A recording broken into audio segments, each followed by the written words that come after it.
I had literally lost myself in the sense that I did not know Natukisukima. There was Tokiso, the corporate guy that everybody loves, TK the guy. And now there's this guy that I don't even recognize. Tokiso, TK. I'm like,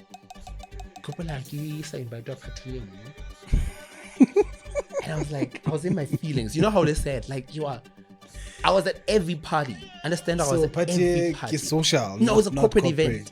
Corporate event. And I used to be at that event every time. Okay. So suddenly you realize, again, the transitioning. You realize, it was never you who was being invited. It was a position you occupied.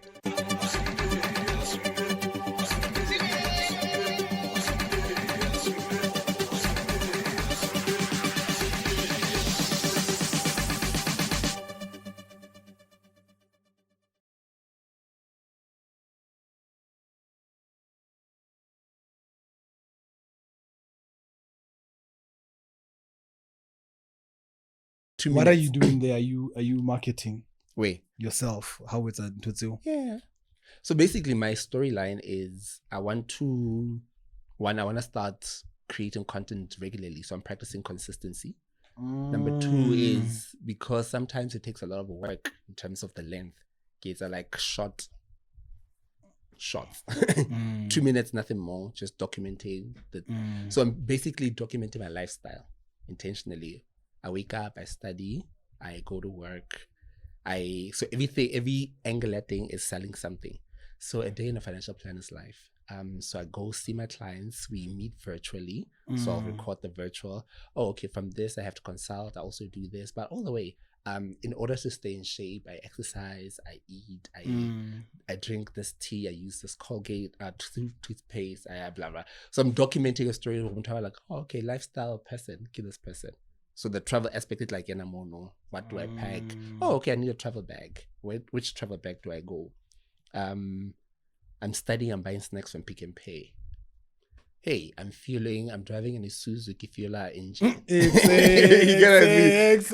I'm using my MacBook. So you like eventually start to say, let's create a whole ecosystem. Hey, I'm vlogging with my Canon camera. So basically my message is brands need to start realizing where they can plug in into the creator's life. Because by now I came to an hat and somebody's like, what's this FMB fella? What do you mean? I know in the car when I live out with FMB when I laying. So today give me a post bank.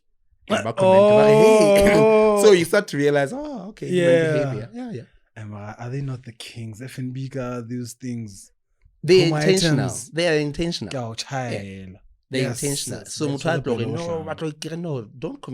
don't complain if you're not treating. They'll send you a VIP ticket. They'll send you this. They'll send you this. They'll send you that. So naturally, the support they need. Organically. That's what I'm saying. Actually, you're right. Because then I don't want to like you work on Totsabo podcast or whatever idea they have. They receive it. Go ahead. Let's try it. It's in a game, but let's try it. Let's do it. Yeah. Or even, you know what? Have you started recording? Let's roll. You get everything. You get something new all the time. God's word is happening. But sure. Okay, let's talk about content. Not content, podcast. Sure. What's in your mind? What was on your mind when you were like, and there's a podcast on? So, I always like to start the story backwards, right? Okay. Growing up, I was obsessed with YoTV. Like I was obsessed with being on YoTV. I would see myself as a YoTV presenter. Presenter or being with the kids? Like at the time. Hey, I was like, I wanted to be a presenter. Like, welcome to YoTV. And then have fun as well. So like I would write letters. I didn't know the process here where you have to get an agent and audition and so I'd like PO Box what Melvin. I would write a letter be like, hey, 6129. Was this the one? Was that the one? 6129. Something like that. Yeah. So YoTV crazy backstage at some point, top billing, what have you not. So at the core of it, I've always been a blogger. So like for as long as I could remember, I would blog and write my thoughts and what have you not.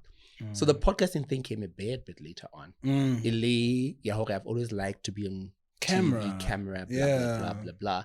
So when I discovered podcasting, I actually discovered YouTube first. And then I was like, oh, okay, then I can actually just extend this into a podcast. I was like, oh, there's a video podcast. That's where it came in. So it went from blogging into YouTube, from YouTube into, it needs to be on Spotify, Apple Podcasts, and whatever not.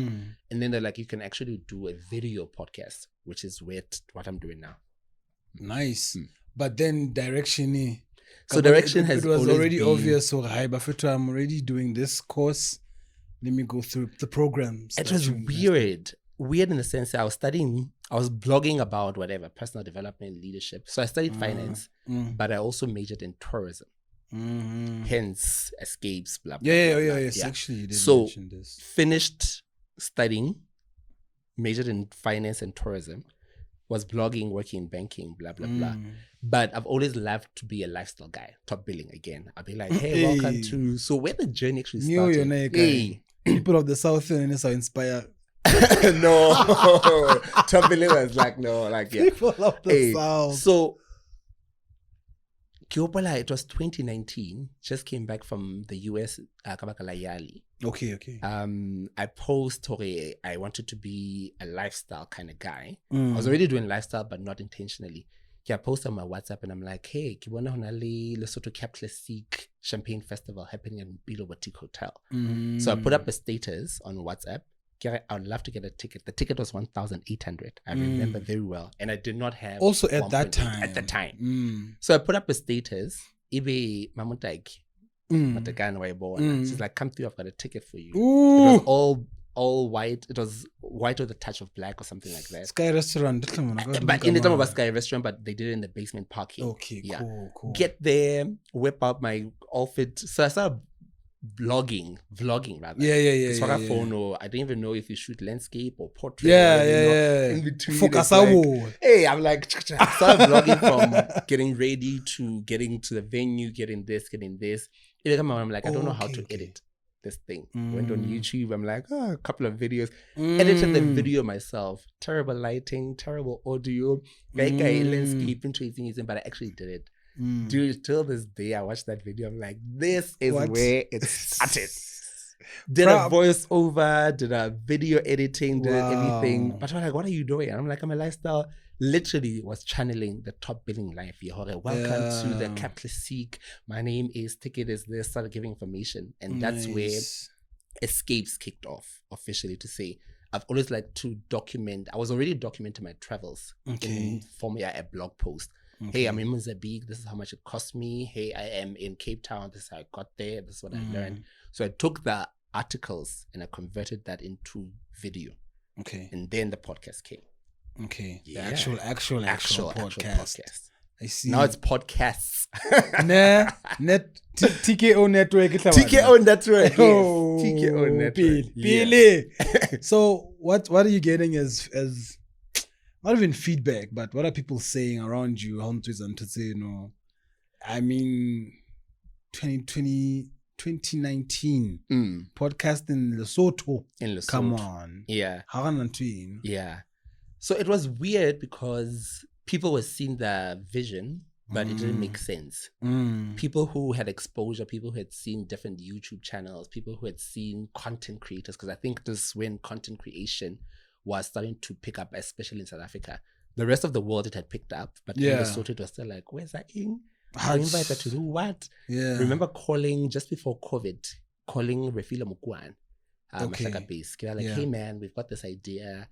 We want to come host us for a day or two. We're going to shoot content and literally just share our experience at Mahlaka Base Holdings. Couple guest lodge. He's like, sure, come through. I think Len is like, I get the idea, but I don't see how it's gonna work out. Auto promote the business, but I'm hosting you and whatever you not. But he said yes. Okay. And just before we had to go, then COVID hit. Damn. Okay. So we're like, okay, great. What do we do now? But what people were saying was like, oh, this is exciting. This is fresh. So, how do you make the money? What's the vision? How do you make the money? So for me, also at the time, there was no direction back to your question. No direction in terms of, are we doing finance content? Are we doing travel content? Are we doing lifestyle content? What type of content are we doing? As we started going and growing, it's a travel show. I'm having a great time. Hey. The next conversation is sitting down with a professor talking about pension laws. Sure. So what's happening here? What are you doing? Who are you? What are we? Hey, what are we? It was weird because all those facets, it was still me. Oh, but I could like position at LA. So it started as one show on YouTube. And then at some point I'm like, let's separate the two channels. Let's have the travel show, which is Escapes, and let's have the personal finance show, which is that. So at the time people were like, hey, you sound like a top billing presenter. Hey, sure. So you had a video, I had no camera, I had no microphones, I had none of that. But I was like, yeah, and I think for me, what was a life-changing moment, I think it was in 2021. Okay. Alliance calls and says, 4 videos. Code. I'm like, like, how does this work? Yeah. So the business side of it did not make sense. So I undercharged badly. Right? Okay. I undercharged badly, number one. Number two, I did not know how it works. So you create the content, you can't post it before the brand approves. Number two, also post it, but it was a whole mess. But they were also patient enough to say yes. So for me, from a brand perspective, they were the first people to actually take the risk and say, we're going to bet on this guy. We don't know what he's doing, but we like it. Okay, talk about insurance, talk about this. Outside my Peugeot. Now I have to shoot, it's a car insurance ad. So I'm watching the car. There's no storyline, but we got the video out. The message was done. No audio. In fact, terrible audio because I was just recording from my phone. Natural lighting outside. But it was the first paid gig that I got. Okay. So I was like, they liked it. They were happy. They liked it. They approved it. They paid it. And they're like, oh, we actually like this. Then it moved into, okay, can you write articles for us? We'll pay you for it. I'm like, oh. So I can get paid to write. I get paid to do videos. Nice. And then they're like, hey, eventually started evolving into voiceovers. Okay. Like I was like, nah, voiceover, where? So they are basically giving you the direction, your span. Yeah. Your business, yes. actually. So I think what was interesting, you have passion for, because I had started doing a lot of finance videos, educating people about house insurance, car insurance, banking. I know you did things. More of pension. You're more pension. I'm very passionate about pensions. Yeah. But at the time, I were a lot about finance, and then I'll switch it up. The travel aspect. Hey, how did I afford to go to Mozambique? So on and so forth. So they started saying, okay, we like the personal finance show because we're trying to do financial education. So that's where it evolved. And then later on, actually, we're trying to promote travel. So now you are the guy. So I'm the guy. You're the guy, sure. I'm the guy. Also, they actually crowned you here. Yes. Wow. Yeah. So gave me a 3-month contract. Moved to 6 months.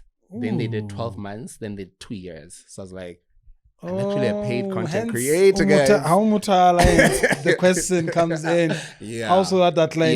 Yeah. And that was a challenge, eh? It was a double-edged sword. You've got this contract that gives you stability, but also, it's also closing doors to some other opportunities because now also associated with this. But do you say no, though? To the money. I never say no to the money. Exactly. Unless I'm selling my soul, it's illegal. I would never say no to the money. It does have effect in your. I think it's kind of jealous. I remember I had a client that because I'm jealous. For me, I don't have a problem with that. Be clear, you don't want to share. Yeah, right? Yeah. But let the jealousy match the balance. Sure. Let it match the balance. How about to be exclusive? Let's be exclusive. Because it means that how about to be exclusive, but I'm not seeing the bag. It means that I'm losing because I could have worked with another person, another brand, and made money from that. Plus, how. So if I don't have opportunities to earn more, it then means that you're limiting my earning potential, which is not fair. It's not fair. Yeah, it's not fair. Yeah. So your TV or when you inspire, where were you? Basically, where are you from? Boarding school. So I went to boarding school from grade 1 in South Africa. Grade 1. Grade 1. Henry guy. Mafti. Then So, some sons. re kena heso ke Yeah, mafuteng, re kena webinar. yeah. So let webinar ke fitlha grade 1 low webinar, shout out. I did grade 1 all the way to grade 9. Then I left webinar ka ya Bloemfontein. St. How are you Andrews. boarding with a grade 1? What happens? Dude, like boarding school, it's like you get in, it's a dorm, it's a room with 8 people with 8 bunk beds. You wake up at a certain time. Grade 1. Grade 1. So luckily I was there with my sister. My sister was in grade 8 high Got school. you. So I was not entirely by myself. By the time I'm young, so cry this back or sharp. Like by grade 2 I was already familiar. So you grade 1 plus I had friends as well. But so we went as so we're in the same room and what have you not. But you get accustomed to this new culture. Ke regulation, homework TV show you have to study, you have to wake up, you have to eat at a certain time. So grade 1 was a shock, but luckily every weekend high. So there was still that element. But by the second weekend, you're like, I don't want to go home because things happen over the weekend that you miss out. So then you're like, how hutla Sunday? People are like, this happened. So eventually you stop going home. But grade 1 to grade 9, I was in Low Vapena. Then I went to St. Andrews from grade 10 to St. Andrews is Bloemfontein, yeah. Oh, okay. Yeah. All boys. Yeah. And how was that? Culture shock. Culture shock because you move from a class where you have ladies and ladies. Diverse. Now suddenly it's an all boys school. You're like, whoa, okay. Strangely, compared to veterinary St. Andrews. Veterinary at the time, in Afrikaners and white English people. Basotho, Mazulu, quite diverse, Botswana. And then you move to St. Andrews. So St. Andrews had Afrikaner people, but it was predominantly English. So the Afrikaners would speak English. But then Afrikaners but it was very English. So hunale Basotho, hunale Botswana, hunale Afrikaners, English speaking people, Indians, Jewish people, and so on and so forth. But primarily it's a very English school. So it was shocking. Number one, you are there, it's an all-boys school. So I'm like, whoa, okay. But also very diverse because you meet an Afrikaner guy who speaks fluent English with an English accent. But has switched to Afrikaans. He goes with the accent as well. Yeah. No, same that's thing. Zulu. The Zulu guy speaks very like it's totally amazing. Ha was Zulu. They speak it Gantwe on. So I was like, oh, this is fascinating. Yeah. But luckily it was all boys school. Then there was St. Michael's 2 streets away. So there would be a lot of interchanges, interactions rather. The schools. So St. Michael's, St. Andrews, Grey College, Unisi, Orania, and so on and so forth. Naval Sech. So there'll be that vibrant. But from Monday to Sunday, dudes. Like, Tell us now what the treatment. So if you look grade 10, there was, so after grade 8, there is initiation. And then grade 10, because now you're moving into high school. There is that, but it's subtle. It's a shock. You have to greet the prefect. You stand up. They have a whole culture. So it's a very cultural school. Wow, and I'll handshake you. You prefect you stand. You get tortured if you, well, not tortured, but you get punishment. Housides are certain things. There's inspection. There is all of this. But because I had been in a boarding school environment, it was just a new environment. But boarding school, also inspection. You do, for St. Andrews, you do chapel every morning. So it's an Anglican school. So you do chapel every morning, Sunday evening. So chapel. So it's also very structured in that regard. But it was interesting. Grade 10 was fun. Also, power dynamic. I was one of the top students in our grade. Now suddenly you get to this school on our top grade, you're like top 20. Dude, my word. Like how I feel grade 10 because you're the new kid. So blah blah blah. Test 1. I think I got 80%, which was good. Yeah. But then you realize I'm not top man 100%. Shoot. Like a whole 19. What does it do? What does it do? 19 people, 100%, 90%, or top 20. Yes, you're still doing well, but no, you ain't that smart kid. So there was that adjustment I had to make. Nah, man, you're not as smart as Not you anymore, think. Not, bro. you, When you're it's a not number fellow one. pass, It's a fellow pass. And best decisions. Stop competing. Have a great time. Yeah. What happened? In fact, where did you go tertiary now? So, because now I'm in the Bloom environment, basically the guy out here So you know how to have Webinar. Webinar is it's a small town. Is it like a Lady Brand situation? It's like a Lady Brand is better. Right. It's a Lady Brand situation, but Lady Brand is a bit more advanced. Okay. Mind you, Lady Brand. You get what I mean? So it's like moving from Lady Brand to Bloom, right? So Bloom is at least also the guy Senendus is right across Mimosa Mall. So Mimosa Waterfront is it's like so you're that guy, right? Yeah. So suddenly we're spending a lot of time because as a whole, I was also doing extra subjects. So I'll do speech and drama, UTV, speech and drama, backstage. So I'll be doing. Wait, it's okay. Hona St. Andrews. No. Time. So St. Andrews, St. Andrews. So you could do an extra module, speech and drama, but it was offered by UNICE, the girls' school. So every now and then, campus for classes, and then we'll do theater, like your plays, your what have you, theater stuff. So in the case of youths. So the big shows will be hosted campus senior youths, University of the Free State. So I'll be between school, UNICE, around town, but a lot of my time was spent youths. Okay. So by the time I had to go to university, I was very familiar with youths. Very familiar. And I was like, I don't want to be here because so I went to Pretoria. So I applied for WITS, I applied for UCT, and I applied for Pretoria. University of Pretoria. Got in Pretoria. I wanted to go to Pretoria. Got into WITS. UCT, I also got in, but I was like, Pretoria. So went to UP. Okay. Yeah. Get to UP, study financial management, a BCom financial management. Member high sponsor. Because so, accounting, finance, anything, accounting, economics, BCom. So I'm like, Kikene school South Africa from grade 1 all the way to matric. No, guys. So went back to Manpower. Hot ways along. Okay. But sponsoring BCom tourism. I switched to BCom tourism. Quick, fast, and in a hurry. BCom tourism. BCom tourism is not in the country. So by sponsor, I switched to BCom tourism. But what I did was I studied BCom tourism, but I had all the subjects required to graduate in financial management. Okay. So that's where the double major came in.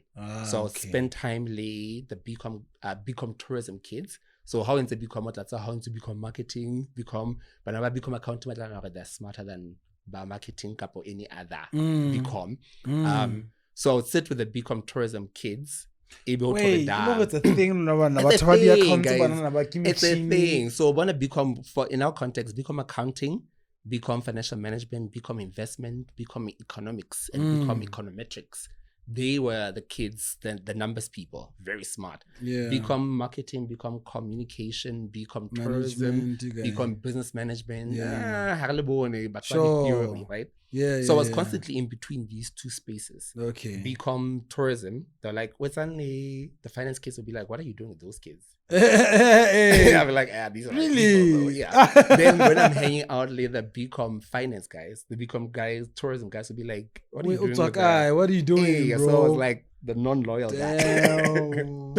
So basically studied that and had to graduate. I had a double major. So I'm talking now, which one do you want to graduate in? And I'm like, more market, I can go into banking, I can go into insurance, I can do this. So become financial management. But my love for tourism never left till this day. But what inspired you from high school? Financing. I think these are things that we don't talk about a lot. At the time, if you were to ask me, what do you want to do when you grow up? I wanted to be a doctor because my aunt is a doctor. Okay. From my dad's sister, younger sister is a doctor, but my mom's younger sister is also a doctor. So I was fascinated with medicine, but also because I was good in math, I was good in science. Before I got to St. Andrews.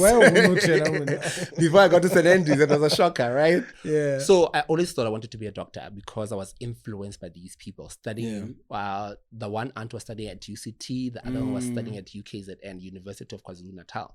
So I went at this life. Then my sister went to the University of the Free State. She studied a BCom investment banking and investment, something like that.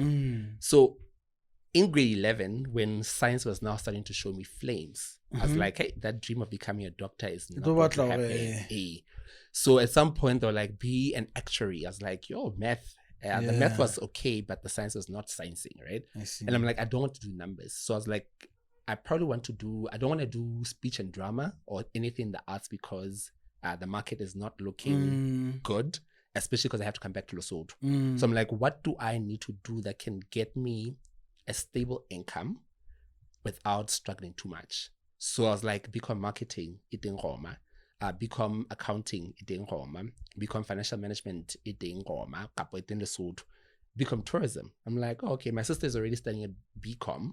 So I was familiar with that. My aunts are studying medicine, and my other relatives were studying something in the social sciences as well. So I was like, Inana, I can work for a bank. I think my other aunt was also working for a bank at the time. My parents were in business. So I was like, I'm good with accounting. It's marketable in terms of careers. So let me study. I didn't want to become an accountant. So I didn't study become accounting. I didn't want to become an investment person because I was like, I'm not an investment manager or investment banker. So I was like, let me study financial management because I can go into business. I can go into accounting. It's a bit broader, you know. So I was like, let's do that. When I got that, they were like, no, it didn't go. So become tourism it was. Yeah. What do you think? What can you say? Because you've been in the corporate space, how in employment, I think from the beginning. Sure. Also we motho mona sebetsang ha motho mo company ya motho and do some work. Sure. It's always been yes and no. Corporate. Yes and no. So I say, before I let you finish your question, I say that because I grew up in a very business orientated family. I see. So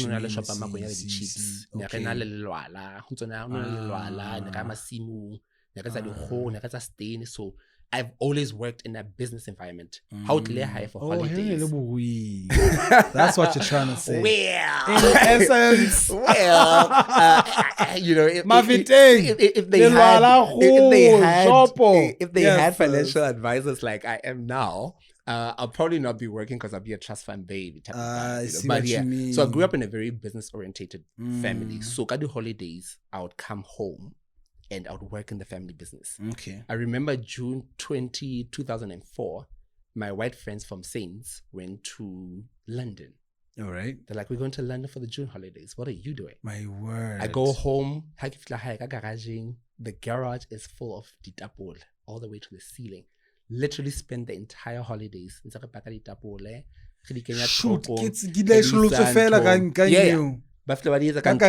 Yeah. Garaging literally worked the way down till the present fell. It was a whole 2 weeks of my holidays. How I was saying was the next morning you start. Okay. 4 a.m. we lama simu 3 a.m. actually. Do it. So unsa di wait cha 6 o'clock they have to be ready for the market. So I've always grew up in a family business that was that. Yeah. The chipsy, I can tell you the chipsy monat. This is smoked ration. Blah blah blah. Yeah. So I'm that guy. How you could have given them better financial maybe not better, but different type of direction in terms of financial intelligence at the time. Sure. What would you get them to do better? Investing. Okay. Succession planning. I think a lot of business owners in Lesotho have the best ideas. They work hard. Number one, in terms of building businesses that they can outlive them, either from a succession planning or my business outlives me. That's number one. Couple number two, how do you take this money and put it into instruments that will generate income for you so that one day you don't have to keep working as hard? So for example, how Sherba, if they had bought shares in, I'll mention this if it's cool with you, in Esakhamezi, for example, or regular investment, regular shares, those shares then start doing the work for you. So you look at dividends that get paid out, interest that gets paid out. Then number two is set up things for your kids. Okay. So yes, trust fund baby and what have you not, but build structures that will generate income so that your kids have investments in their own names. so that they don't have to start from zero. Mm-hmm. So I don't have to be working as hard. Yes, I love working hard, but hainegnali a solid financial starting point. So na chata kolo, you know, investment, na chata flat, rental income is again. That's the kind of let's say it's how they did well in terms of good education. My parents really invested in good education, and I am forever grateful for that. The business acumen in and I use it, you know. But there was also an opportunity. There was an opportunity. Hey man, site again. In fact, for me, I wouldn't even want a site investment again. Sure. Then it's okay, fine. I'm starting with $500,000 that has been built over certain years. $500,000, and how then do I use interest that thing to set myself up to buy cameras, to do podcasting, to travel, pretty much. I think a lot of white families and Jewish families do that really well. They start their kids in the businesses, either to take over the business, the Afrikaners as well, either to take over the business, or for them to start their own stuff. At university, I had a few friends who were studying BCom agriculture. Wow. I was like, hey man, what are you gonna do? I don't know. I'm studying this so that I can understand the theoretical aspect that thing, the knowledge aspect that thing, so that I can go apply it when I take over the business. You know what I mean? Yeah. So Akada, isn't it an advantage to the parent to now have some sort of like an early retirement in that? Yes, since I later on your business, but doesn't have to wake up at 3 a.m. now. Sure. Yeah. Sure. The technology, just from a succession planning perspective. Oftentimes, I hated working in my parents' business. I hated where Masimu because it was not glamorous. Sure. You know? But how Sheba where Agric is now, and with the knowledge had I invested my time and resource in that, Agric is very big. You know, it is very big. So as a matter of fact, the gap is bigger now in the country in terms of opportunities. Exactly. Yeah. So imagine you grew up in that environment and you didn't hate it because it was not the cool thing, you know. Yes, there's nothing wrong with wanting to be a doctor. There's nothing wrong with wanting to have a profession. But had I taken a bit more interest in it, I would not be starting if I want to get back into it now. Yeah. Because I grew up in it, right? Yeah. So I think what we need to do, what I would say is we need to build kids that grow up in these businesses, in part of the succession planning, so that they can take over the business, but also let's diversify the income streams. I see. It was nice to jam the chips, but Samahala. It was nice but franchising, could we have built that? And this is where the knowledge comes in. Could we have built that business and then turned it into a franchise so that it's in different stores? I mean, different districts in the country, you know.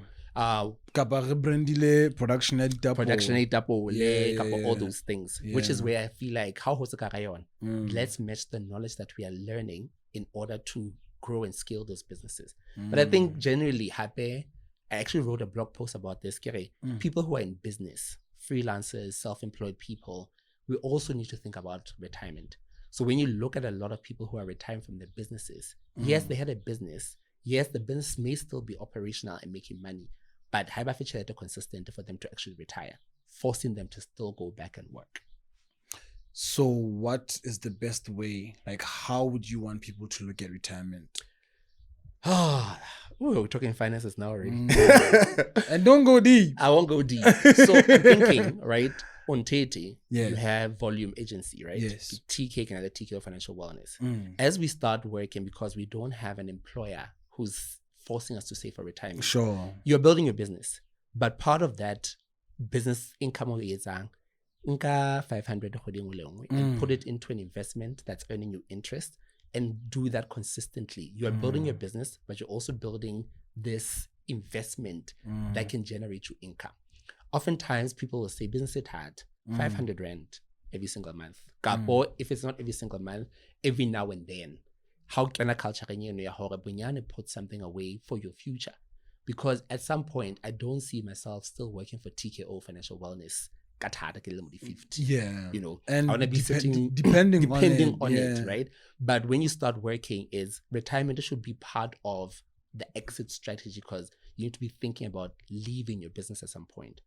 Do you have enough money for it? You know, typical example: you get a gig, it pays you 10,000, for example.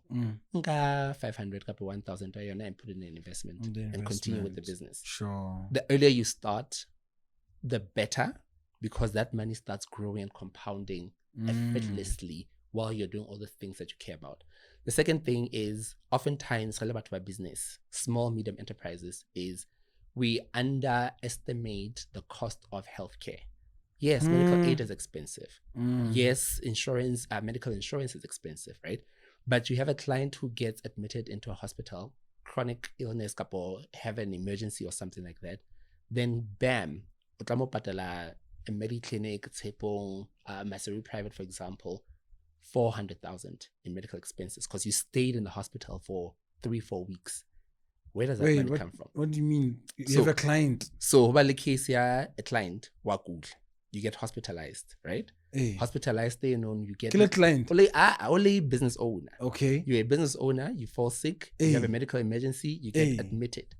You stay in hospital for 3 weeks. Okay. Medical bill can go up to 300,000. True. So now the question is, as a business owner, because we're talking about business owners, is where does that money come from? From your business, right? If the business has that. But it then means that how is 400,000 to cover medical expenses to save your life? Business is gone. So that's why getting that financial planning aspect there. Now, what can we do? Sounds like to start generally an insurance/assurance situation that you need to be like, the investment could be the insurance. Yeah. Okay, how via covered. Yeah. And insurance, of course, assets and everything, but yourself as well. Because you're the asset. I see what you're an asset. So that's what I'm saying, Gary. That's the kind of advice that I would have wanted to see more of, particularly for Black communities. The white communities are doing it fairly well. The Jewish are doing it fairly well. But I feel like we still prioritize the funeral cover. We still prioritize all of that. This country. It sounds like hotcakes, but I'm like, there's so much more. Yeah. To that, To insurance generally. Yeah. To insurance in general. Also, get the in your head.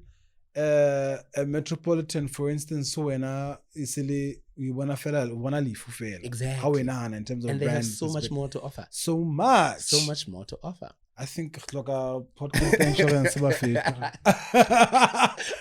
I thought I was not going to talk about finances, but hey, man, look at that. Sure. Moving from employment to TKO, because I would like to believe when you moved to when you started the podcast, under TKO. Sure. What inspired the resignation? For some reason I knew you were gonna ask me this, right? So it's weird how the dots always connect, right? Yeah. So I'm gonna do a backstory quickly and then bring it up here. All right. So I varsity. This lady, sales agent from Mercedes, came to speak to us as a guest lecturer for the day. Nice. So what does she do? She's driving this Mercedes, blah blah blah blah blah. At that point in time, I already knew, I want to be employed, but I don't want to work 8 hours a day. Okay. I wanted to do lecturing. I wanted to do radio. I wanted to do all these other things. This is like at that time. Fast forward many years later, I'm working for corporate.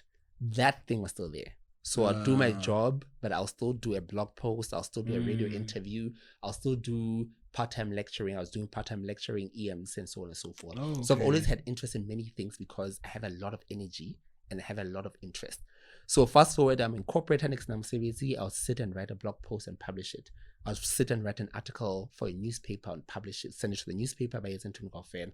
Saturday mornings, I'll be on radio and TV and lecturing. Okay. So I was doing all of that while working at Nedbank, at Vodacom, at Stanlib. Right? So TKO was registered in 2015. So this year is actually 10 years since it was registered. And I started registering. TKO. Man. I registered now what exactly I wanted to do. Yeah. I wanted to do a bit of personal leadership, motivational speaking at some point, blah, blah, blah, blah. So I was building the company, trying to find its rhythm while still working. Okay. Logo, it's all these other things. So 2019 for me was a defining moment in my life. Okay. Got the Mandela Washington Fellowship to go to the Yeah. US for 6-7 weeks. Got class at TKO for all the work that I've been doing. Now I had defined, okay, because of financial literacy, blah, blah, blah, blah, blah. Go to the US. Had to go to the US. In fact, when I got the Mandela Washington Fellowship, I had just resigned from Stanlib, moving back to Vodacom Lesotho. So, pele Vodacom in sign ke re ke kopa honka unpaid leave ke tla tla ka I was supposed to start Vodacom ka May. Ke re ke kopa honka unpaid leave ke tla tla ka August. Wait. So, next story. So, che, yearly makes hotama sense. June, right? Hotama ka June till August. So it means that I would not be in the country for that time. So get and you won't be earning stuff. I can't really earning anything. Get Stanley B, get la mo kala Vodacom. Vodacom ke ha ke sign an offer to rejoin Vodacom again. But before I sign, is it cool if I take unpaid leave for 7 weeks? Get to America for this fellowship. Okay. So why people they demand this so on and so forth. They agreed because I was like, it's unpaid leave. So I had to plan my finances accordingly, right? So I rejoined Vodacom May from Stanlib, May, June, in fact, for 6 weeks because it started in May and 2 weeks of June because the third week I was gone. Yeah. So leave to the US for 6 weeks. Had you go to the US, I knew, while in the US, I knew I'm going to resign. Like, I just knew I'm going to resign because suddenly the idea at TKO was so crystal clear because of that environment. I got so inspired. They were like, you can start a podcast, you can make money from it, you can do brand campaigns, you can do... So it had a clear strategy and a roadmap. Okay, that haziness was gone. So it's like, okay, we could go 1, 2, 3, 4, 5. Could change this. I'm going to do all of this.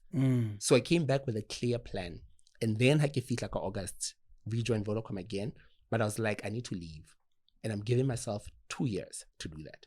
Okay. So the 2 years was aggressively build TKO in terms of the brand, the clients, do what you need to do, get the website up and running, do this, find office space and so on and so forth. But also I had Mikolot. Car loan, personal. I think I had just about paid off the car, personal loan, overdraft, all of that. So the 2 years was a roadmap. How am I going to pay off these things? So paid off my home loan, my personal loan, paid off my overdraft, paid off my credit card. The only thing that was left was a home loan. Okay. Then they were like, okay, how then do I plan this thing? So 2021 happens. I need to resign by December 2021. According to the vision board. Yeah. Now there's a home loan. I'm like, yo, okay. I can't jump out. Home loan, a monthly installment, right? So I'm like, what is the plan? Yeah. So again, networks. I've been creating content. I've been pushing articles about pension, what. This was when the pension fund industry was picking up. Okay. So now they're looking for experts in that space. Okay. So I get education is so important. Invest in your education because what came through for me is pension fund industry Lesotho is picking up. They're looking for experts at pensions, couple of people who know a bit about pensions. I got a gig, Lay Alliance, as a principal officer, signed a 3-year contract. That gave me the confidence to say, now I can jump to start TKO full-time, but get to where I'll be consulting on a 3-year contract, so my home loan will be taken care of. So I jumped. So I'm like, home loan is sharp. I cannot turn and now what I have to focus on is how do I navigate the day-to-day hustle of management. So by the time I resigned, TKO in another office, in another laptop, in another Wi-Fi, in another furniture, in another all these things that I've been building over the 2-year period in preparation to leave corporate. Left corporate and people are like, what's like? Post-pandemic, are you crazy? Sure. Like, what year is this? 2021. Yes, sis. Left in July. It's not even post. Hey, it was like jury. Exactly. Yeah. Left corporate 6 months before I was supposed to leave. Really? Yeah. Oh, I was supposed to leave in December. Deal. No, dealing was not even that. It was it was a retainer contract, open-ended. So I didn't have to really work because they were still setting up. So I can't wait any longer because now I went to therapy and my therapist was like, what's about jamba? It seems like you have a clear plan. You have a plan, you have an office, you have this, you have this. Why are you still hanging on here? Kanako in TK was already starting to make man. So part of the reason I left, is I get bookings on Tuesday for a workshop. There's only so much leave I can take. So I'm like, the only issue that's still keeping me in corporate besides the security is the home loan. Home loan is another plan that can take care of the home loan installment. Jump. What does therapists say, man? What does I feel like it's a she. It's a she. What does she say? It is a she. What does she say? Because we have a chronic pandemic of fear. Yeah. In this country, I want to talk about this country because I don't know now about operate around, but I think it is a thing in the human race. But in this country, I've seen in twice silly because for me, I think it's the people who are around you. You will trust them by default. They don't understand the vision, so they can never encourage you to take that risk. So, what does your therapist say? How does she advise you? Okay, now that it's about jumper, what are the words? I think therapy is so much more about you than them. They just guide you. So a lot of times we go to therapy hoping or the therapist will give you a solution. The solution is in you. So the questions she was asking at the time, in a lay, okay, fine, what are you scared of? Okay, it's about home loan. You can have a home loan. I don't want to lose the house. Okay, number 2, it's about happy. I have a bonus, I have a salary, I have this lifestyle. Okay, fine. Is that lifestyle worth it? Kapo, is the dream that you're trying to pursue bigger? And I'm like, the lifestyle is good, it's comfortable. People know me, what, you know. But the dream is far bigger because if I was to die, guess I had that dream, I don't think I'll be okay. Number 3, she's like, okay, fine, what's your plan? No. So I have a 2-year plan. I've done A, B, C, D. Office here, the pictures of the offices. So she's like, it sounds like you have all these things that you are all your ducks in a row. What is the issue? What's I am afraid of failing. What's the worst that could happen? They're gonna laugh at you. How much significance do they carry in your life? So I had to ask myself those questions, and instead I was having like nightmares, like anxiety attacks. I was having as you're going through these questions, as I was thinking about this decision that I'm making, till the last day I get submit, I was still like, what did I just do? And also, another perception, I've studied hard. Manager, you understand? Or I'm a manager in a telecommunication. The biggest, how to the best employer in the country. Like manager, people aspire to be manager. We're not well. I'm to do what? Come here. Because the podcast came. So it's like a lot of public speaking. A lot of public speaker. Yeah. Always ho budget a low saver. Currently in the country are not inspiring. Exactly. Go lifestyle you don't want to be there. Exactly. So they're like, oh, it's a ing. And I'm like, yeah, I'm doing this. Because then that vision I had at varsity came through. And shortly after I resigned, I went back to the University of Pretoria. Not to be, just to be in that environment, to re-inspire myself again. Or what is it that I wanted to do with my life? But it was scary, it was hard, it was messy, still is. Left end of July. August, there was no SMS. August 2021. How no SMS? Really, the worst part is I left the corporate job July, not realizing you're doing financial wellness for corporates because they're my core clients. August, September, better the budget the next year. And they're not doing any workshops for finance because they're planning for end of year functions, yada, yada, yada. So literally August, September, October, November, December, silence. So now I'm like, what did I do? Damn. No income coming in, no gigs. How are you surviving? That contract. Okay. But also, hopefully, I had built a bit of savings. So as I was building, paying off my loans, I was also building a safety net. So I had a bit of savings that would carry me through. Then I had to be like, I have to let go of the house. Let go as in not surrender it, because nothing but that.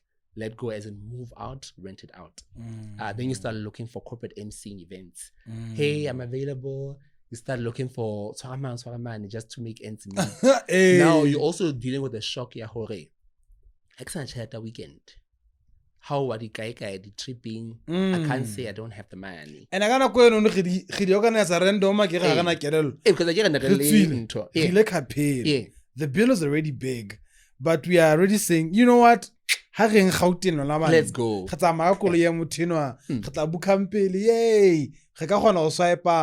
And also, the people that you hang out with, lifestyle have changed. So how aware of how it changed. And Luena, you were a bit embarrassed to say, "Age guys, I because Luena also reconcile it to say, have I let go of that life? Yeah. You still want to go out, you still want to do the life. Eventually, I had to be like, I want to challenge and you can't afford to be spending 1,000 rand eating out on a random Thursday like you used to. Lifestyle how it changed. 1,000 dinar for you, it's got more weight. You know, so like I think I low-key went through a very dark season, and I was hiding at Kahore. I was still maintaining or pretending to maintain a lifestyle. I remember somebody calling me away, unemployed. Hey, he's still traveling like how did you end up escaping the dark session? I think I never went back to therapy, but I had to really have deep. So the nice thing about therapy as well is you're not supposed to stay in therapy forever. Therapy gives you tools and resources for you to cope and process. So number one was like, you're in a dark place, acknowledge. So I would journal, I would cry, I would speak to people who listen, who were willing to listen. But essentially I had to be like, just last week, I was like, Hannah, why did I decide to do this? Yeah. So you constantly have to go back to the drawing board to ask yourself, hey, what are we trying to do? What's the vision? What's the plan? Okay, is it working out? Is it not working out? So I had to do a lot of internal work. I had to remove myself from the noise. Sure. So I started not going out as often. I don't want to say changing friends because I didn't change a lot of my friends, but I had to remove myself from a lot of issues, situations that got me to spend money unnecessarily. Got you. And I also had to learn to say no. So part of the friendship, part of the lifestyle means that who are guy, not to say I don't have the money, just to but say, a website. Camera. So you start prioritizing the things that you need versus the things that you want. You know, and it meant that you say no. Also, you realize, which is what therapy helped me with as well. My therapist was like, business is lonely. Lonely. Mamo told me that as soon as I was about to leave. Yeah. It's lonely. It's lonely. I didn't understand now. Yeah, it's very It's lonely about the thing. Yeah. Because it's lonely. You are in this, you are doubting yourself, you're not sure. You are trying to grow the business, meaning how sure and am I coming or going? So it's very lonely. So now I moved from a Vodacom environment with 3 floors, fully occupied, very energetic. Or TK, hey, TK. Now I'm suddenly in a room in my office. Tokiso Nthebe, number one. Number two, most of your friends are in corporate. So you are a corporate guy, right? We still talk about the corporate issues and the politics and whatever not. But you can't really say, business is not mixed sure. I don't know how I'm going to pay rent. I don't know how to do this because you don't understand the problems yourself. Sure. Usually you can't say how's it been and you're like, you're having an out-of-body experience. Yeah. But now you're hanging out with people who are talking about this. So you're constantly in that space. How this is my old life. This is my new life. I don't recognize this new life. I'm no longer that person. I'm in the middle somewhere and nobody relates. If I speak to you, dynamic how is very different from mine because yes, we're in business, but we are in different sectors. Sure. I'll speak to my friends in construction. I don't understand their issues. I'll speak to my friends in consulting, speak to my friends in... At some point, they have better problems than yours. Yeah. But I think for me to answer that question as well is I had literally lost myself in the sense that I did not know Natuk. There was Tokiso, the corporate guy that everybody loves, TK the guy. And now there's this guy that I don't even recognize. Tokiso, TK. I'm like,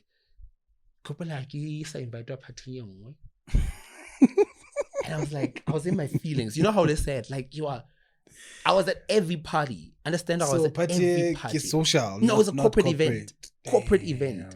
And I used to be at that event every time. Okay. So suddenly you realize, again, the transitioning. Yeah. You realize, it was never you who was being invited. It was a position you occupied.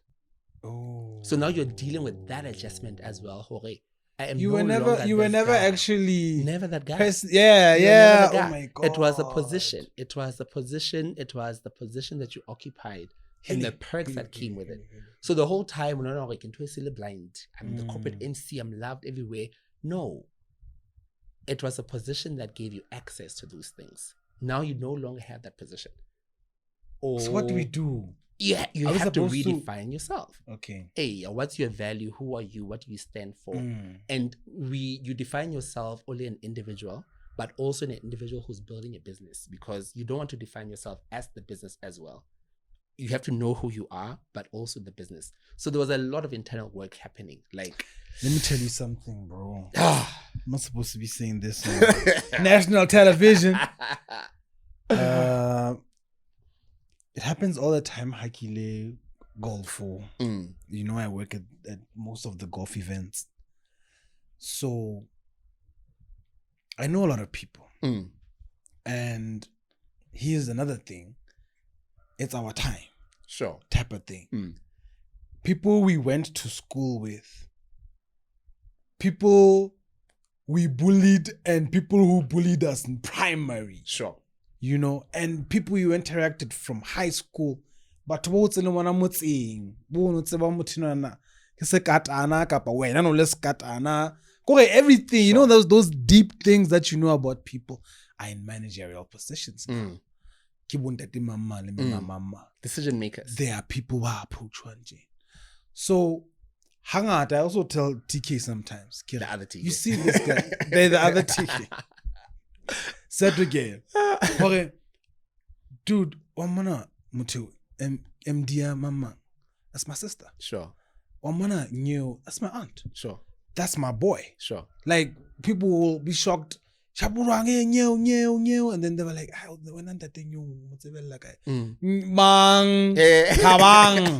you know, it hits me different, Hangat, where I'm like, but what are they seeing? Because they always look like they've got it figured out. Sure. They act the part. Sure. They live the part. Sure. They drive the part. They drive the part. They eat the part. They drink the part. They talk the part. What? Who are you? And I cannot go imagine me, ne? I'm dirty. So I span out like at 4 a.m. / by 7 when they tee off, everything is ready. But we're still working. Working. Now they're going through the holes. Maybe they get a hole in ya. Let's say Standard Bank. Then they come through. And I'm like, what are they seeing? So I want to know if that gets to you sometimes and how you deal with it. All the time. So before I left corporate, I was already manager, right? Yeah. I was already going into exco meetings when my boss was not there. I was already starting to be exposed to board meetings just as part of the succession plan. Yeah. So you leave at the time when your career is there. So you start questioning your hore. Had I stayed, I would be an executive. Sure. Most of my friends are now in executive positions. As you're assuming yes. You're hopefully it's maybe not. But like not even manager, executive. Heads of department, right? Yeah. So it means better checks, better this. When it hit me, to be very specific, my Peugeot 207. last year. Bro, Last year. 2013. I was there. Yes. So I'm driving this car. It's already starting to give me a bit of problems. Sure. Ke 7 o'clock o se. Ha ke feta sekeleng ya Tetsane, epla Econet. Sure. Damn it. Ke stakile mono 7 a.m. in the morning. No. So you're like, koloi stakile.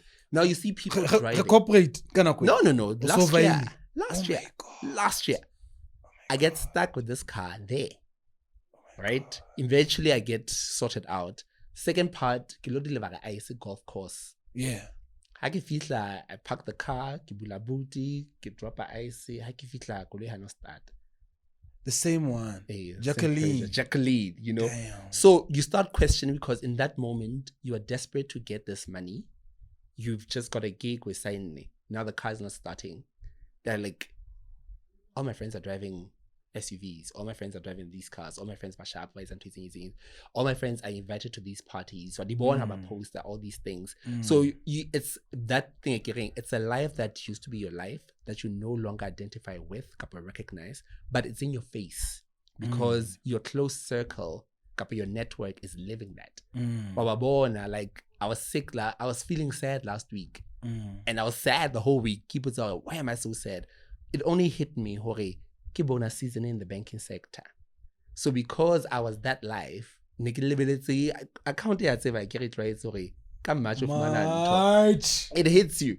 Exactly. I'll be sick every time. If I put on bonus season with your former employer. So it's that life that you still remember and you still vividly see, and the people who you know that are living that, but it's not your life anymore.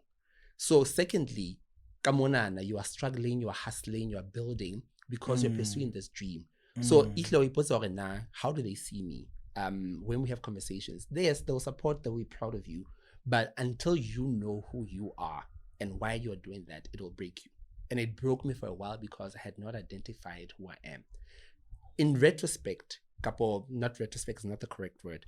How Sheba, we're not going to feel like an imposter to say, this is my life, like I'm poor me, that, you know. But in their eyes, is some of them look at you and they think you're courageous because they are executives. They are earning the big bucks. They're driving the cars. They're eating wherever they want to do. They have this lifestyle, but they are not fulfilled. So there's that trade-off. Are you fulfilled with everything that you have?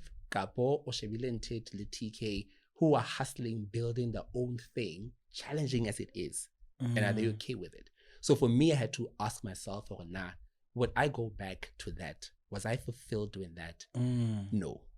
Yes, I had the car, I had the money, I had the resources, I had the opportunities, but there was something, a big void that I could not fill.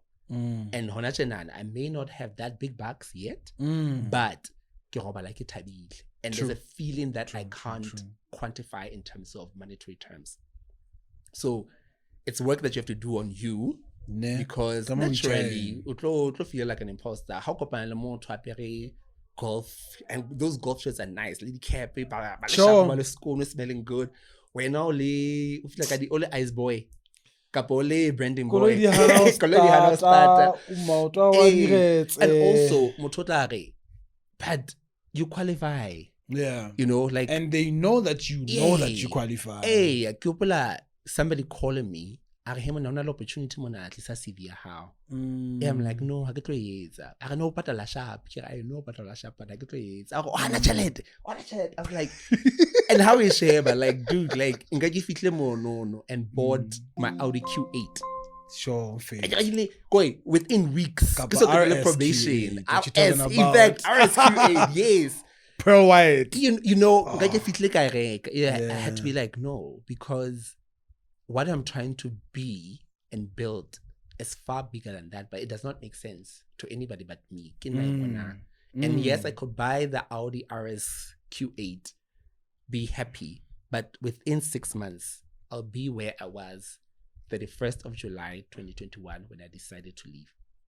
Before US, I'm leaving. When I made that decision, I'll be in that same position. Yeah. Wait, so you didn't even work for Vodacom? No, I did work for Vodacom. Oh, you said 2 years. I worked. It says Vodacom for 2 years. Yeah. Katamaka Stanley. Oh yeah. Stayed at Stanley for 2 years, 13 months actually. Came back to Vodacom. Came back for 6 weeks, then left for 7 weeks unpaid leave, and then I came back to my role August. So I stayed from August 2019. In fact, I did May because I was already there. May 2019 till 2021 when I left. So I came back for 2 years again. Is it the TKO Brunch? Am I getting the name right? The TKO Financial Wellness Brunch. The TKO Financial Wellness Brunch. 26 April. Yes. Matlakapis? No, delectable. Yes. Yeah, we do a lot of stuff. It's home. It's home, guys. That's great. That's great. It's home. What are we doing there? So the Wealth Brunch, this is the 3rd edition. Yeah, the Wealth Brunch, right? So the reason I do the Wealth Brunch is, firstly, I love it. Let me not lie. I don't like hosting events, but I've always wanted to do something that brings people together. But what frustrates me in the finance sector is the event is the workshop is on financial literacy, financial wellness. Budgeting, budgeting, saving, investing, they're serious, they're stiff, they're what. So I've always wanted to do something that brings finance in a fun lifestyle type of way, right? So we had the first one in 2022, which was at Mantabise. Very well. Brought in speakers to talk about wealth management, wealth strategies. Sure. Top floor. The other part, not the auditorium. Foyer, but Ikaudi. Yes. So we had it there. Then we had the second one in Bilo Boutique Hotel. So what I love about Kappa, what I'm trying to build with this event, exclusive. I've always wanted to, if you can't be in South Africa and have the experience when I live in South Africa, because my background is pretty much in South Africa, I've always how do I create a platform that is elegant, that is affordable, that is intimate, but that is also impactful. So I'm financially the abora, I was a workshop here, financially budgeting. I still want to do it, but in a very cool, fancy way. Let people dress up. Let it be aspirational. In fact, that's the correct word. Let it be aspirational. I would watch your Investec events. I would watch your Absa Wealth events. I would watch your Nedbank events, your Standard Bank Wealth events. And I'm how do I create that kind of vibe where people dress up, we have amazing speakers, but it's something that people aspire to. So I'm also, how do we bring in the lifestyle aspect? So the brunch would be half eat as a welcome drink. You have cocktails, you have sparkling wine, you have food healing, meal 1, course 1, course 2, on an course empty 3. stomach, You get what I mean? So course 1, so it needs to be very affluent. I want people to dress up. I want people to make an effort in terms of how they look. It's also a networking mixer. Look up and people in the industry that you look up to, from the speakers to that thing. And people will be don't know how you do, blah, blah, blah. I'm the target audience is somebody who says, I have 1,000 rand every month. We want to build investments. I have 1,000 rand every month, not 10,000, 1,000 rand every month. I want to know how I can optimize that 1,000 rand going forward to build investments. Instead of spending my 1,000 rand every month, and there's nothing wrong with drinking. But how do I take this 1,000 rand and put it into something that will create generational wealth for me or for my family? So the event is really just about lifestyle. It's about wealth conversations. It's about personal development. It's about mixing in a very elegant way. Yes.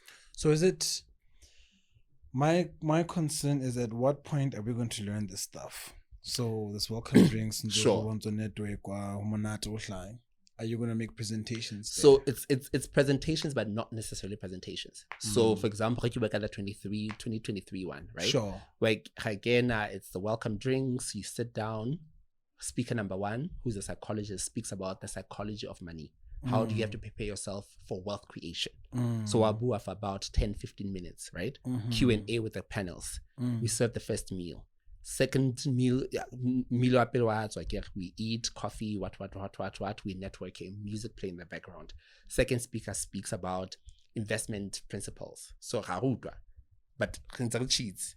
you're sipping on something, you're eating on something, you're nibbling on something, this person is speaking. Okay. Third speaker, fourth speaker, fifth speaker, we take a break, networking, there's music, and then at the end, there's a live performance. At the last event, performing more, you know, so she performed as entertainment. So kamaramono, the DJ comes, to her network. So there's conversations in between, there's Q&A, there's conversations, people are taking down notes, but instead of the traditional classroom, or workshop type of setup, it's a bit more relaxed, it's a bit more elegant, it's a bit more classy, if that's a correct term. Yeah. The ambience is great. So there are speakers who are gonna talk about platforms and strategies, Q&A in a safe space where people can ask, okay, fine, I want to do this and this and this. How do I practically go about it?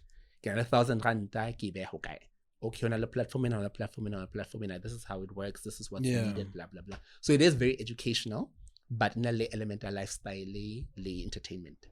How much is the ticket? 2,000 rands. So and it do, rightfully so, it do, you know. But for me, when people say it do, okay, it's an investment in yourself, right? Yeah. It's food, it's drinks, it's entertainment. It's not entry fee, typical entry fee. No. It's actually for Lesotho it is, you know. And again, for me, I'd say if it's not for you, it's not for you. I think previously I'd be stressed about, but like, who does he think he was? And I got such negative feedback. Yeah. I was like, but you have the option not to go. Yeah. Right? The people who want to go, and people have been paying. Like, I was shocked. Like, give 2,000, 500. That's how people paid for it. Yeah. And I was like, that's how much value these people want. But also, we also need to acknowledge, events are expensive. Investing in yourself is also expensive. Sure. Because you can take the 2,000 rand, either we spend that on drinks over a weekend or more. Or 2,000 rand, how we saying. So for me, I say it's an investment in your future. You get to speak to a psychologist, you get to hear from a psychologist, you get to hear from a financial advisors, you get to hear from wealth managers, you get to hear from personal development people. But also you have to eat, you have Lomile performing, but also you have a network of people. There's networking. Sure. People from different sectors, different ambitions, what have you not. So for me, it's not call it 2,000 day known. I have to, as TKO, I have to subsidize the cost to keep it at that level. It's actually worth more. It's a lot more. Yeah. So I'm like, hey, you know, but I'm also doing it because it's an investment in the business as well. Like a late TK, I have to bring something so that the event is a success. You know, but ultimately it's personal development. I didn't do it in 2024 because I was going through things, and I was like, the reason I brought it back is that people who came and said, event and happy. And I'm like, no, it's back event and happy because since the last one, we have seen a change in our lives, in our finances. That's beautiful. So we need something more. So event, I'm like, so here we are. Cool, it's a new hair. Oh shoot. Video to the past. I should. I really should. Yeah, I really should. I really should. Because I also can let the database here known. Yeah. What one about and ask them on camera what's going on. Yeah. Where do you want to see it go, this event? Firstly, I was like, am I doing it again? So I'm like, is it going anywhere? I'm like, But there's been a lot of interest from my community in South Africa. Can you bring it that side as well? And I'm like, so for me, I want to see it as, because it's an example, okay, podcaster higher wellness and wisdom. She has literally expanded her brand from a podcast to a whole business to a whole event, where she has the wellness summit. Like, it's a huge event, guys. Like, it is a huge event. So every time I watch this, I'm like, yo, okay. Hannah, what's her name? But her podcast is Agenda Women as well. Okay. She's a podcaster in South Africa as well, that she has created this platform that's now becoming a pan-African, where people fly from Nigeria to South Africa to come to this event, you know. Jesus. So that's why I'm saying, Kere, wealth creation is not just about the wealth creation, it's about personal development. So I actually wanted to be a big event. The initial plan was to have it in another district this year, but logistics were just not happening. Because Masiro is not the be it all. I have a big community in Leribe. I have a big community in Tabatsega, you know. I have a big community in South Africa as well. So I wanted to become an event, a platform where people would be like, Mona network, but also we can do business. So for me, for example, that podcasting, I don't want this to be a conversation. Yeah. I want you to sell volume agency, right? Because Sure. So I also wanted to be a platform where people connect and make business. That's the idea. Speaking of day to day, someone is like, just today, and what you know what advice? What do they do? Can they call you? Toll free line. So they can call me, but they should call the office. They should come to the office book consultation. So what we do is it's one-on-one coaching sessions. We do financial planning. So we sit down and we map out your financial plan for you. We also have events like you mentioned. We also have the podcasts. We also have books that we sell.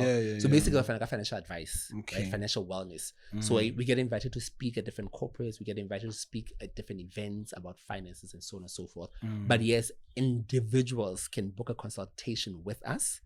Call the office. They'll give you all the information. We work the journey with you. And I think the one thing that reminds me why I quit my corporate job is financial coaching. Okay. I sit down with a client, and after working with that client's life, we're not about looking at the financial aspect that day, but the entire life transforms. Whether they're more confident, they have more money, they have, I'm like, okay, is this the impact that I'm making? And the younger the people, they're better. I'm having a lot of, previously my clients were 55 and older, buying retirement thing, but now my clients are 25 and 26. How do I optimize my 1.5 to start building wealth? So that's super exciting for me. I see. Super exciting. Also, I would like to believe research challenge. It was. Young people are not really trying to invest or even trying to prepare. Yeah. So I was frustrated. I have clients who are 55, but I wish I made different decisions when I was younger. Financial decisions when I was younger. If you have enough money for retirement, if on the other end of the spectrum, Ginteto who's 25 and he's YOLOizing, buying expensive cars, the lifestyle. If you were like, you can still live that lifestyle, but prioritize your investment and retirement planning so that by age 55 you can make different decisions. So my frustration was, how do I bridge that gap between the two generations? And it's starting to change hanyan, which is exciting. Where can we get the tickets? Tickets are available on our website, www.tko financialwellness.com. Yes. But you can literally hit us up at our office. I'll share the contact details. You can still pay an installment, guys. I think a lot of people don't know but an installment. The best way. But tickets we are now at 60%. Sold out. Okay. So maybe one or two people who are gonna pay. Have a patala. We at 80, and then it's gone. So it's gone. Actually, seats are limited. Yeah, we only have space for 70 people. Really? 70 people. Hope that say it's also intimate. So we want to create a safe space for people to be open to ask questions, to engage with the speakers, to engage with each other, to engage Leomile, I must get her on your podcast before she leaves, Leomile is coming. So it's a safe space. It's a safe space. I was actually I was wondering because Akimutsibi closely he puts on evening. Mostly randoms you see that type of person. I don't know. I'm gonna meet her for the first time. But the crowd is not. I don't think you have a rowdy crowd. It's uncomfortable. No, the event is very. In LA, it's for a certain demographic. But it is for a certain demographic. People who are buying tickets. I think Linda, I'm like, as I'm building it, I'm starting to understand the demographic and who I'm serving the need for, They just selecting Lomile, the performance artist. It's like a boat. And they're like, I'm like, oh, okay. Nice. I'm like, oh, okay. The next one, Malay. So I was like, oh, okay. Bahlakile. Bahlakile, because they go as far as also to say who the speakers should be. So that's what I'm starting to say. The demographic is dictating the direction the event is taking. We had conversations with her sister, who's doing the management. So on your part, basically Lomile is one of our success stories of the music industry. Absolutely. And things that she's gone through in South Africa, bad or good, we need to know them. Sure. Because that's how we empower ourselves. Sure. To know the good and the bad of the path that we want to go through. So hey. So yeah. The way I love this podcast. Yo guys, like if there's ever a podcast I am happy to go be a guest on anytime. Lady calls me Lady calls me 2 hours before the shoot. I'm here, but I'm like, yo, the vibes. That's like a hit, TK. In 2 hours, the only guy. Yeah. I think the one thing I forgot to mention was about monetization. And I say this intentionally because as podcasters in Lesotho, we don't think it's possible. Guys, I made 1,253 malut on YouTube. It was paid into my Lesotho account. That's nice. So what did you do? What's the secret? KJ, like, oh, you're like, you're KJ, like KJ, second. The first 1,200, Yeah. But what did I do briefly is I keep checking your analytics, right? I don't have visibility to all of them, but 1,000 subscribers on YouTube.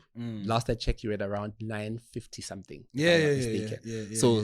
Comment, like, and subscribe so he can get to 1,000, right? Oh shoot, totally 1,000 subscribers. Guys, that is a milestone. Hey. 1,000.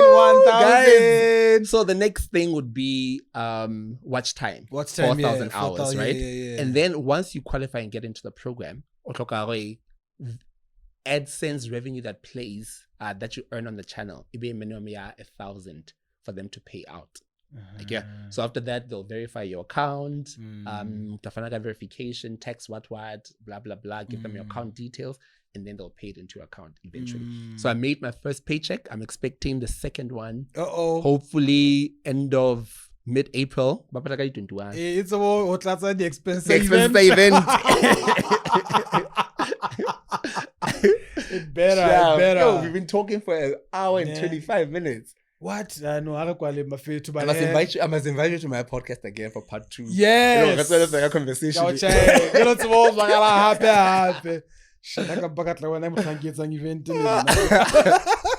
No, but how I comment that? Yes, we're wrapping up. How I comment my short clip I posted yamuhu. Oh no! I didn't comment. I loved it. But I get like when how so you can't take it that. At some point, I'm like, this is. Tell me what you thought about Muhu as we close. I